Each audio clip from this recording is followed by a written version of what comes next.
মধুস কিচেনে সবাইকে স্বাগত। আজকে মেনুতে রয়েছে কাতলা রেজালা। আপনি এটা যে কোনো মাছ দিয়ে করতে পারেন।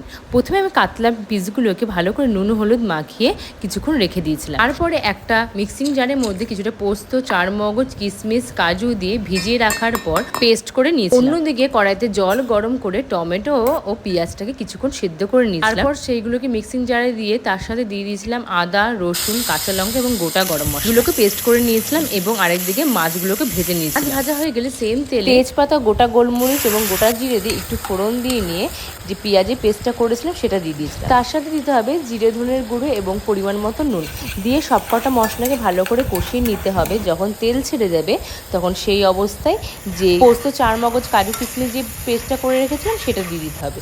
ওইগুলো দিয়ে দেওয়া হয়ে গেলে একটু কষিয়ে নেওয়ার পর পরিমাণ মতন জল দিয়ে মাছগুলোকে দিয়ে কিছুক্ষণ ফুটতে দিতে হবে। গ্রেভিটা আপনি আপনাদের পরিমাণ মতন রাখবেন, কিন্তু নামানোর আগে ওপর থেকে পেঁয়াজের বেরেস্তা দিতে কিন্তু ভুলবেন না।